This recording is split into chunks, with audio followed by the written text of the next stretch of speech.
தீர்க்கதரிசியோட பையன். தீர்க்கதரிசியோட பையன் கீழ்ப்படியாமல் போன ஆவிக்குள்ள ஒன்னாக மாறிட்டான். தீர்க்கதரிசியோட பையன் தேவன் பூமியை அழிக்கும் போது அந்த அழிவுக்குள்ள அவன் பிரவேசித்து விட்டான். ஒரு சக்சஸ்ஃபுல்லாக மினிஸ்ட்ரியை முடிச்ச ஏனோக்குடைய பையன் மினிஸ்ட்ரிக்குள்ளேயே வரல. என்ன காரணம் தெரியுமா? அவனுக்குள்ள இருந்த நிர்விசானம், ஏனோக்குள்ள இருந்ததான அந்த விஷன், ஏனோக்குள்ள இருந்த அந்த பர்டன், ஏனோக்குள்ள இருந்த கர்த்தர் மேல இருந்த அன்பு யார் மேல வரல? மெத்துசலாக்குள்ளே கடந்து வரவில்லை. இன்னைக்கு குடும்பமாக நாம் வந்திருக்கிறோம். இன்னைக்கு நீங்க எல்லாம் வந்து ஆண்டவருக்குள்ள உட்கார்ந்து இருக்கிறீங்க. உங்க மனசாட்சியை தொட்டு பாருங்க. உங்கள எத்தனை பேர் பிள்ளைகள் இன்னைக்கு வருகையில வருவாங்கன்னு நினைக்கிறீங்க? உங்க எத்தனை பேருடைய பசங்க வருகையில வரும்போது கர்த்தரோட கூட வருவாங்கன்னு நினைக்கிறீங்க? இன்னும் உங்க எத்தனை பேருக்கு ஒரு உறுத்தல் மனசுல இருக்குது? ஐயோ என் பிள்ளை இன்னும் ரட்சிக்கப்படலையே, ஐயோ என் பிள்ளை எனக்கு கீழ்ப்படியிலையே, ஐயோ என் பிள்ளை தப்பான பாதையில போதே. ஒருவேளை நீங்க சபையில சொல்லாம இருப்பீங்க.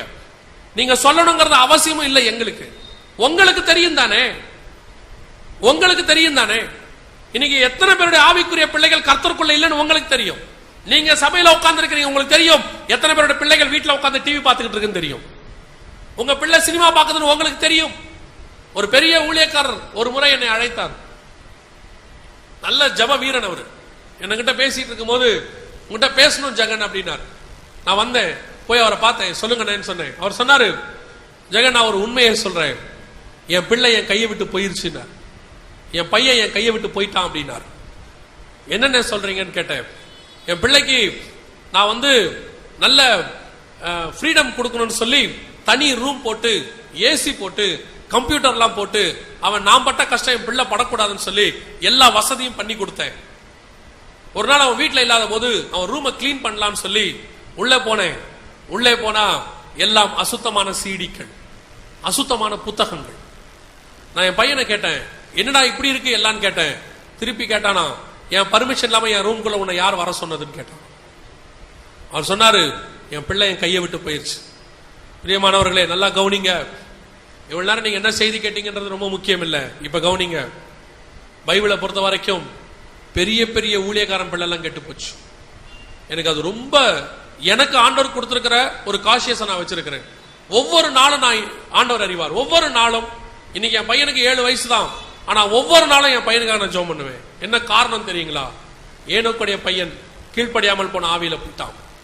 பினகாசுடைய பையன் விபச்சாரத்துல போயிட்டான். எந்த விபச்சாரத்தை தடுத்து நிறுத்தினாரோ அதே பினகாஸ் பசங்க, எந்த பரிதானம் ஏலியோட பசங்க வாங்கினாங்கன்னு சொல்லி சாமுவேல் அவர்களை கண்டிச்சாரோ அதே சாமுவேல் பசங்க பரிதானம் வாங்குவாங்க. எந்த விக்கிரக ஆராதனை கன்று கண்டு செய்யறாங்கன்னு சொல்லி மோசே கற்பலகையை போட்டு உடைச்சாரோ அதே மோசையோட பசங்க விக்கிரக ஆராதனைக்காரங்களா இருப்பாங்க. பைபிள்ல நிறைய ஊழியக்காரன் பிள்ளை கெட்டு போச்சு, நிறைய ஆவிக்குரியவங்க பிள்ளை கெட்டு போச்சு. ரொம்ப கேர்ஃபுல்லா இருந்து கொள்ளுங்க. கடைசி காலம், பிசாசு எவனை விழுங்கலாமோ என்று வகை தேடி சுத்தி திரிகிறான். அந்த விழுங்குற கூட்டத்தில் நம்ம பிள்ளைங்களை வந்து மாட்டிக்க கொள்ளக்கூடாது. ஒவ்வொரு நாளும் உங்க பிள்ளைகளுக்காக நீங்கள் ஜெபம் பண்ணணும். ஜபத்தை விட ஜபமும் பண்ணணும். அதை விட ரொம்ப முக்கியம், கர்த்தர் உங்களை எப்படி இந்த இடத்துக்கு கொண்டு வந்தார்னு உங்க பிள்ளைக்கு நீங்கள் ஒவ்வொரு நாளும் சொல்லணும். நாம என்ன நினைக்கிறோம் தெரியுமா? நான் கஷ்டப்பட்டேன், நான் பாடு அனுபவிச்சேன், என் பிள்ளை அதை அனுபவிக்க கூடாது. அங்கேதான் நீங்க ஒரு மிஸ்டேக் பண்றீங்க. ஏன் தெரியுமா? நான் பட்ட பாடுகளினாலே உம்முடைய பிரமாணத்தை கற்றுக்கொண்டேன், நான் பட்ட உபத்திரவத்தினாலே நான் கீழ்ப்படிதலை கற்றுக்கொண்டேன். வசனம் அப்படிதான் சொல்லுது. அப்ப நாம என்ன பண்றோம்? அந்த பாடு இல்லாததுனால பிள்ளைக்கு பிரமாணம் தெரியாம போயிடுது. அந்த பாடு இல்லாததுனால கீழ்ப்படியாமல் தெரியாம போயிடுது. உங்க பிள்ளை பட்னியா இருக்கணும்னு நான் சொல்லல, ஆனா அவனுக்கு பசினா என்னன்னு தெரியப்படுத்துங்க. உங்க பிள்ளை தரித்திரமா இருக்கணும்னு நான் சொல்லல, ஆனா பணத்தோடைய வேல்யூ என்னன்னு உங்க பிள்ளைக்கு சொல்லி கொடுங்க. இந்த பணம் உங்களுக்கு எப்படி வந்துச்சு, இந்த சபையில எப்படி நான் வந்து உட்கார்ந்தேன், கர்த்தர் எனக்கு இப்படிப்பட்ட காரியத்தை எப்படி கொடுத்தாருன்னு உங்க பிள்ளைக்கு தெரியணும். ஏன் தெரியுமா? நாம ஊழியத்தை ஆரம்பிக்கும் போது ஒரு ஆத்மாவோட ஆரம்பிச்சோம். ஆனா நம்ம பிள்ளைக்கு அந்த ஊழியத்தை கொடுக்கும் போது 500 ஆத்மாவோட கொடுப்போம். அந்த 500 ஆத்மாவோட வேல்யூ அவனுக்கு தெரியவே தெரியாது. அவனுக்கு அதை தெரியப்படுத்தணும். நான் உங்க பிள்ளைய நடுத்தரல போட்டு பிச்சை எடுக்க விடுங்கன்னு சொல்லல, ஆனா நீங்க வந்த பாதை என்னன்னு சொல்லி கொடுங்க. நான் சொல்லல, பைபிள் சொல்லுது. நீங்கள் எகிப்திலிருந்து புறப்பட்டு வந்ததையும் வனாந்தரத்தில் உங்கள் தேவனாகிய கர்த்தர் உங்களை நடத்தி கொண்டு வந்ததையும் உங்கள் சந்ததிக்கும் உங்கள் சந்ததியின் சந்ததிக்கும் எழுதி கொடுங்கள்னு கர்த்தர் சொல்றாரு. அவர்கள் காதுபட கேட்க வாசியுங்கள்னு சொல்றாரு. இன்னைக்கு நாம என்ன செய்யறோம்? பிள்ளைகளுக்கு தெரியப்படுத்துறது இல்ல. நீங்க ஆனா கஷ்டப்படுறீங்க. உங்க பிள்ளைகளுக்கு நீங்க ஃபீஸ் கட்டுறதுக்குள்ள நீங்க எவ்வளவு கஷ்டப்பட்டு ஃபீஸ் கட்டுறீங்கன்றது உங்களுக்கு தெரியும், ஆனா உன் பிள்ளைக்கு தெரியாது. அதான் உண்மை. இன்னைக்கு நான் இத பெருமைக்கெல்லாம் சொல்லலைங்க, ஒரு தகப்பனா அந்த ஸ்தானத்துல இருந்து சொல்றேன். நான் என் பிள்ளைகிட்ட சொல்லியிருக்கிறேன், 3 மாசத்துக்கு ஒரு தடவை ஃபீஸ் கட்டும்போது சொல்லுவேன், அப்பா 2 மணி நேரம் எங்கேயோ மைக்ல ஒரு இடத்துல கத்துனாதான் ஆண்டவர் அந்த காசை கொடுத்திருக்கிறாரு. இந்த ஃபீஸை கட்டுறதுக்கு முன்னாடி நான் வயிறு வலிக்க கத்தி இருக்கிறேன்னு என் பிள்ளைகிட்ட சொல்லி இருக்கிறேன். நான் அதைத்தான் உங்களுக்கும் சொல்றேன். உங்க பிள்ளைகளுக்கு தெரியப்படுத்துங்க. உங்க பிள்ளைகள் கஷ்டப்படக்கூடாதுன்னு இங்க நினைச்சீங்கன்னா நரகத்துல பிள்ளைகள் கஷ்டப்படும். இங்க கஷ்டப்படணும்னு நினைச்சீங்கன்னா பரலோகத்துல உங்கள் பிள்ளைகள் சந்தோஷமாக இருக்கும். It's very important. இன்னைக்கு பிள்ளைகளுக்கு நீங்க கற்றுக் கொடுக்கிறது இல்ல. பிள்ளைகள் நன்றா இருக்கணும், பிள்ளைகள் நல்லா இருக்கணும், பிள்ளைகள் நல்லா இருக்கணும்னு சொல்லி நாம என்ன செய்யணும் தெரியுமா? பிள்ளைகளுக்கு ஃப்ரீடம் கொடுக்கிறோம். ஃப்ரீடம் கொடுங்க வேணான்னு சொல்லல, அந்த ஃப்ரீடம் ஒரு லிமிட்டோட இருக்கணும். இன்னைக்கு இது சுதந்திர நாடுதான், அதுக்காக நம்ம என்ன வேணாலும் பண்ண முடியுமா? நமக்கு ஒரு சட்டத்திட்டம் இருக்குல்ல, அதே மாதிரி உங்க பிள்ளைகளுக்கு ஃப்ரீடம் கொடுங்க, அவங்களுக்கு ஒரு சட்டத்திட்டம் இருக்கட்டும். இன்னைக்கு ஆவிக்குரிய குடும்பங்கள், ஆவிக்குரிய சபைகள் தான் உலகம் அதிகமாக இருக்கு. நான் ரொம்ப வருத்தப்பட்ட ஒரு விஷயம், கோயிலுக்கு போகும்போது நேத்து ஒரு பண்டிகை நடந்துச்சு இல்லையா? நேத்த முந்தா ஒரு பண்டிகை, ஆமா தானே? முந்தா நாள் ஒரு பண்டிகை நான் பார்த்ததை சொல்றேன். அந்த பண்டிகையில நான் ஒவ்வொரு அந்த இந்து பொம்பளை பிள்ளைகளையும் பார்க்கிறேன். நீங்க பாத்தீங்களான்னு தெரியாது, ஒண்ணு பட்டு பாவாடை சட்டை போட்டுருந்துச்சு, இல்லன்னா சுட்டிதார் போட்டுருந்துச்சு. இது 2 தான் போட்டுருந்துச்சு. மீறி போனா புடவை கட்டி இருந்துச்சு.